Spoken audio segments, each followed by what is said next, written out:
Did you know that there are over 5 million podcasts out there right now? But here's the kicker. Most of them never get over 10 episodes.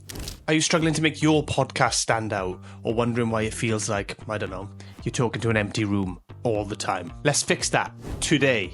Welcome back, creators. Today we are talking about how to build a standout podcast for 2025 and beyond. With so many shows out there, it's so important to be unforgettable. Now let me show you how to rise above the noise. I got my podcast in the first 3.5 months into the top 25% of video podcasts on Spotify. Let me show you how to do it.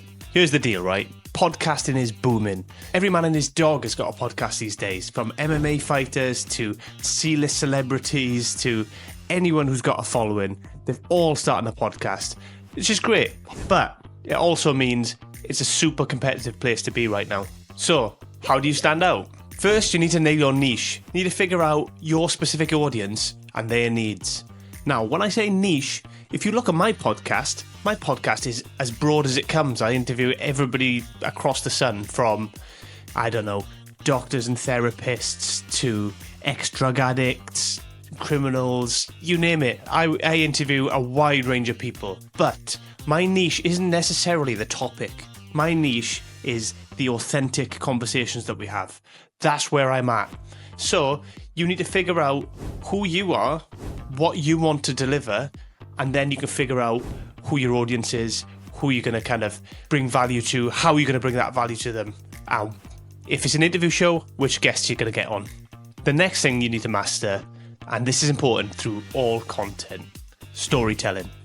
Ultimately, people come to watch your show based on maybe the topic, the guest, but the title of the show. That's why they come. They stay for the storytelling, the way you tell the story of the guest, of yourself, of whatever the topic is.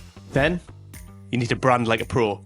You need to make sure that your branding, your music, your imaging, your social media clips, they're all on brand for what you're trying to deliver. Because if you're creating content that doesn't appeal to your audience, your specific audience, that avatar, shall we call it, you're going to put people off, you're going to draw the wrong crowds, and ultimately you need to kind of stay consistent to build that following. Otherwise people are going to get put off.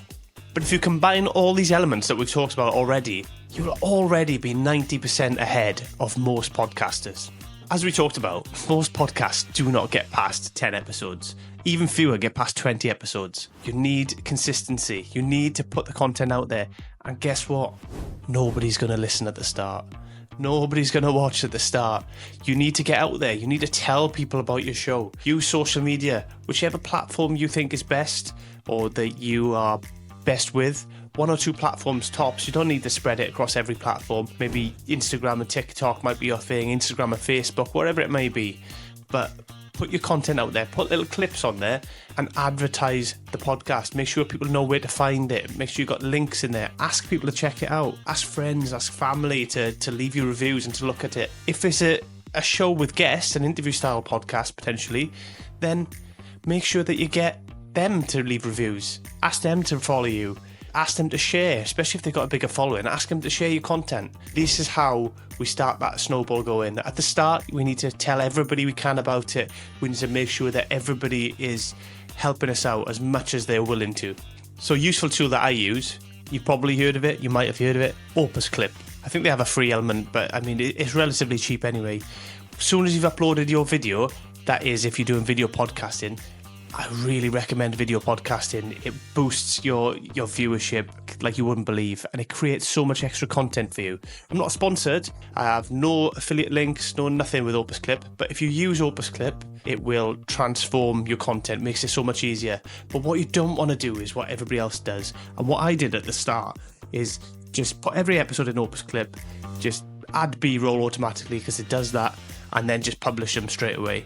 The problem is, everybody uses it, so it doesn't stand out. You need to take a bit of time, do a little bit of editing yourself, or pay an editor. Depends what your budget's at. But if you use CapCut and Opus Clip, you can really, really transform your videos and make them stand out and be on point, be on brand.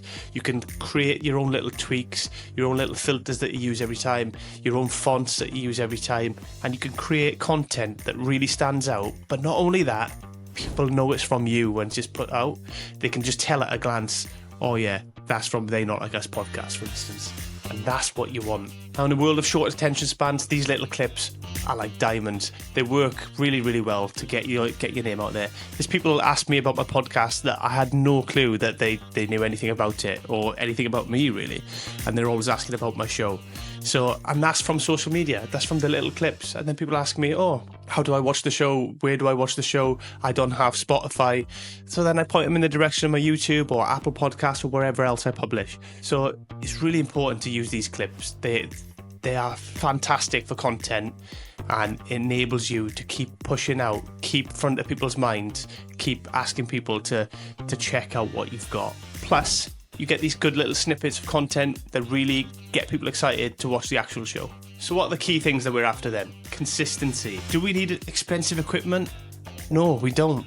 When I started out, I had this little mic off Amazon, toner mic.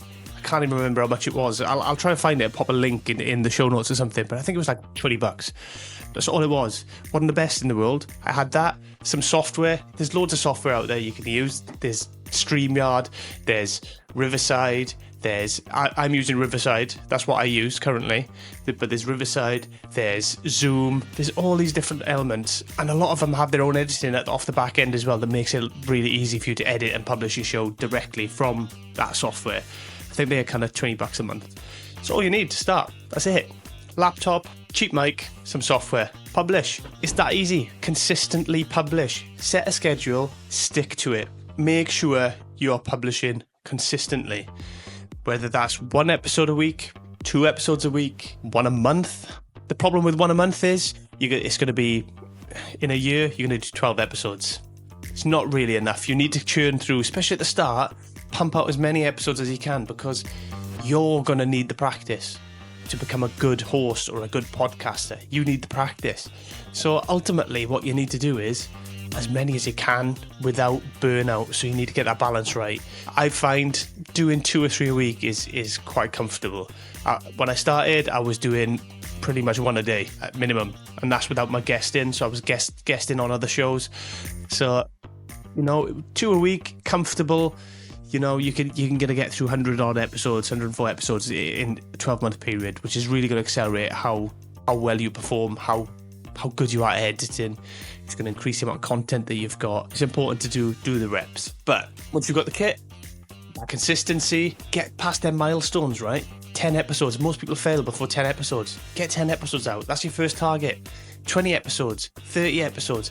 Work your way up, right? You'll gradually outwork people and get to the point where your podcast is growing because of the consistency, and people know, every Monday an episode's coming out, every Friday an episode's coming out. Make sure you do that. The branding, make sure the branding fits with what you're doing. It doesn't have to be all singing, all dancing. You have to pay somebody a fortune to do your branding. Just make sure it's consistent so people know, this is what I get every time. This is that podcast. Just make it easy, make it stand out. And then, of course, all in on the social clips. Get the social clips out there so people get to see them. Tell people about your show. Nobody's going to come looking. You've got to advertise it. You've got to push it out there. And there's ways to do that. Look at some of my content on social media. It's not overly pushy, but I'm making sure people know about it all the time. All the time. So now it's your turn. What is your biggest challenge with your podcast at the minute, or with starting a podcast? Let me know in the comments below. And if I can help you, I will help you, I promise. And obviously, small channel, really appreciate if you enjoyed this, you want more content like this, then give it a like, give me a subscribe, and just let's talk, man. Let's talk. Let's help each other out. Much appreciated. Take care.